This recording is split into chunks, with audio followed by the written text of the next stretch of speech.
Olá, tudo bem com vocês? Como é que vocês estão? Como é que tem sido essa caminhada, essa jornada em cima de Atos? Quanto que isso tem impactado no seu dia a dia, na sua vida? Se você puder, compartilha comigo aqui algo que Deus fez, algo que Deus falou de modo muito específico ao seu coração. Isso enche a gente de vontade de continuar. Gravar todo dia, estar aqui todo dia, não é fácil, mas são vocês, sabe? É ver o impacto, é ver a transformação que motiva a gente a continuar. Então compartilha aí o que Deus está fazendo na sua vida. Eu amo ver Deus agindo na vida das pessoas. Eu sou o pastor Juan Nossa, aqui da Primeira Igreja Batista de BH. Eu estou muito feliz dessa jornada. E hoje nós vamos encerrar Atos 2:42. Já estamos alguns dias em Atos 2:42 e hoje a gente vai encerrar falando das orações. Em cima de Atos 2:42, nós trabalhamos aqui 5 hábitos que fazem uma igreja ser mais forte e mais saudável. O hábito da dedicação, sabe? Você se dedicar. O hábito da prioridade do ensino, de você honrar o ensino, sabe? De você se dedicar à comunhão, ao partir dos pães. E agora nós vamos falar das orações. O que faz uma igreja ser forte não é algo que acontece de vez em quando, mas são os hábitos que ela cultiva ao longo da sua jornada. E eu peço a Deus que você seja um cristão forte nesses 5 hábitos, que você seja exemplo nesses 5 hábitos, que todo mundo fale assim, olha, fulano é dedicado, fulano ama aprender a palavra, fulano é alguém que está no meio do povo, que ama o povo, que tem amizades, que tem comunhão, fulano é alguém que de fato se dedica ao partir do pão, é generoso, cuida dos outros, e fulano de fato é alguém de oração. E hoje a gente vai falar disso, de oração. O que é orar? Será que você sabe o que significa oração? Tem muita gente que pensa que oração é uma reza. Por quê? Porque todo dia fala para Deus a mesma coisa. Deus, muito obrigado por esse dia, em nome de Jesus, amém. Deus, muito obrigado por esse almoço, nunca deixa faltar na nossa mesa, em nome de Jesus, amém. Tem muita gente que acha que a oração é uma reza, porque todo dia ele repete a mesma coisa para Deus. Outros pensam que a oração é uma reunião. Então eles entram na reunião como alguém, ou na oração como alguém que entra numa reunião, vai apresentar para Deus um projeto, quer que Deus seja o patrocinador daquele projeto. Outras pessoas tratam a oração como um encontro, elas se encontram de vez em quando com Deus. Agora, o que de fato é a oração? A oração, ela é relacionamento com Deus. Portanto, se hoje a sua vida de oração ela é inconsistente e fraca, significa que o seu relacionamento com Deus é inconsistente e fraco. Porque pensa só, se os meus filhos todos os dias falarem as mesmas coisas para mim, nós não teremos relacionamento. Eles não vão me conhecer e nem eu vou conhecer a eles. Oração é relacionamento com Deus. Eu quero te dar algumas dicas para você de fato ter um baita relacionamento com Deus, intimidade com Deus, comunhão com Deus, crescer em relacionamento com Deus. E a primeira dica que eu vou te dar é ore mesmo sem vontade. Tem muita gente que fala assim, eu não tô com vontade de orar. É quando você não tá com vontade de orar que você precisa orar.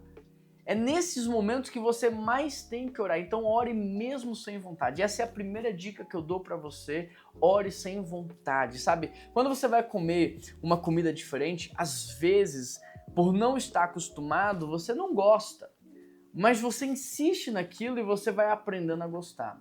Eu me lembro a primeira vez que eu levei a minha esposa para comer comida japonesa e ela não gostou. Hoje eu me arrependo de ter insistido com ela, porque agora ela quer comer toda semana. Ela ama comida japonesa. Pena que é muito caro e não dá para comer sempre, é verdade ou não é? Eu lembro a primeira vez que eu fui comer açaí. Nossa, e foi muito estranho para mim. Hoje eu amo comer açaí, que bom que tem inclusive açaí zero açúcar, um açaí mais saudável. Que bom, porque agora eu posso comer sem culpa, sem medo.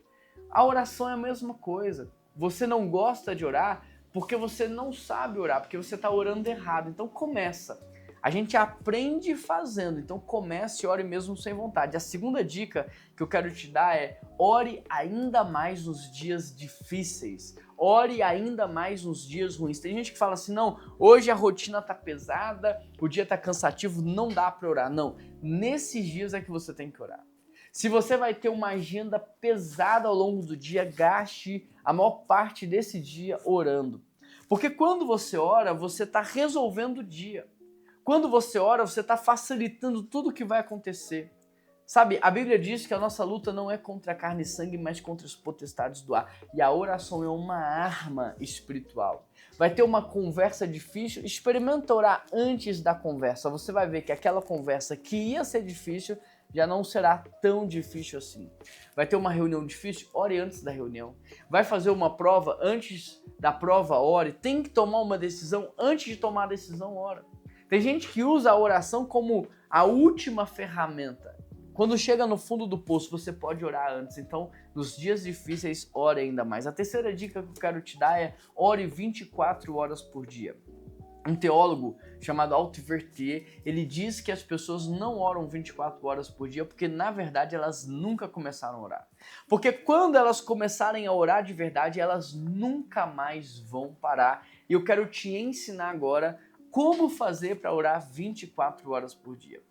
Esse teólogo ele diz que para orar 24 horas por dia você deve manter uma conversa com Deus ativa em tudo que você fizer. Quando você está no telefone, por exemplo, com o seu cônjuge, com o seu pai, com sua mãe, às vezes você está dirigindo e falando para ele sobre o que está acontecendo. Não, pai, eu acabei de passar aqui agora pelo Mineirão. Você não vai acreditar, o Cruzeiro está ganhando aqui, eu acabei de ver. Olha, mãe, eu acabei de ver aqui uma pessoa que me lembrou você. Olha, fulano, eu vi aqui agora, enquanto eu estava passando pelo centro de Belo Horizonte, uma comida que você gosta. Não é assim que você faz? A mesma coisa você tem que fazer com Deus. Então, quando você acordar, agradeça a Deus por mais um dia de vida. Agradeça a Deus pela saúde. Coloque diante de Deus os desafios que você vai enfrentar. Quando você entrar para o chuveiro para tomar um banho, e eu espero que quando você acorde, você tome um banho, você vai tomar aquele banho e você vai falar assim, Deus, da mesma forma que essa água está aqui me lavando, que o Senhor venha me lavar dos meus pecados. Quando você sair do banho e sentar na mesa para tomar um café da manhã, você vai agradecer a Deus, porque Ele é o verdadeiro pão da vida, Ele te sustenta. Quando você estiver no caminho do trabalho, dirigindo, caminhando, andando, você fala, Deus, da mesma forma que eu estou aqui guiando esse carro, guia a minha vida, guia as minhas decisões, guia as minhas emoções. Quando você for se encontrar com alguém, peça a Deus por essa pessoa e Ele vai falando que é assim que você vai orar 24 horas por dia, conversando com Deus em todos os momentos. Mais uma dica para você, seja sincero na sua oração, Deus conhece o seu coração. Tá triste? Fala com Ele. Deus, hoje eu tô triste.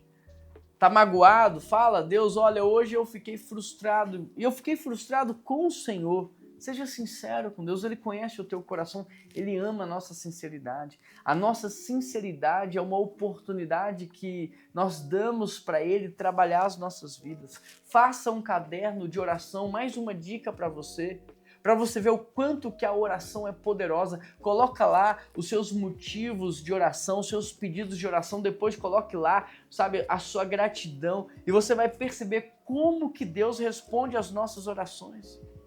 Jeremias 33:3 diz, clame a mim e responder-te-ei e anunciar-te-ei coisas grandes e firmes que tenho preparado para vós. Anote o que Deus fala com você. O que muda a sua vida não é o que você fala com Deus, é o que Deus fala com você. Anote, tenha um caderno de oração. Agora entenda uma coisa, a oração não muda o coração de Deus, a oração muda o seu coração.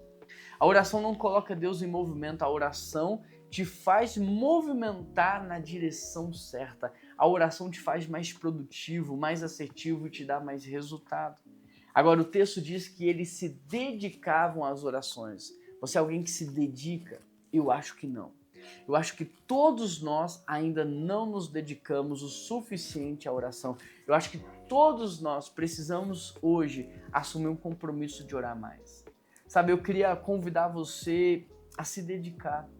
Todo mês tem vigília de oração na PIBH. Qual foi a última vigília que você participou? Nós temos relógio de oração na PIBH. Será que você já faz parte de um relógio de oração? Nós temos vários envolvimentos. A gente ora antes do culto, a gente ora durante o culto, a gente ora pós-culto, a gente ora pelos visitantes. Você tem feito parte de algum desses movimentos de oração? Eu queria convidar você a orar mais pela sua casa, pela sua família, a desfrutar mais da oração. E é inclusive por isso que eu vou orar por você. Pai, ajuda essa pessoa a desenvolver um relacionamento de intimidade e comunhão com o Senhor. Ajuda essa pessoa, Deus, a entender que a oração é relacionamento com Deus e a ter um relacionamento de comunhão e intimidade com o Senhor. Ensina ela a orar, porque foi isso que os discípulos pediram. Pai, ensina-nos a orar. Jesus, ensina-nos a orar. E nós ainda pedimos ao Senhor que nos ensine a orar. Que o Senhor nos ajude para que tenhamos perseverança na oração e para que nós possamos orar 24 horas por dia. Em nome de Jesus que nós oramos. Amém, amém e amém. Se inscreva nesse canal, curta, comente e principalmente compartilhe nos seus grupos de WhatsApp. Um grande abraço, que Deus te abençoe e até amanhã.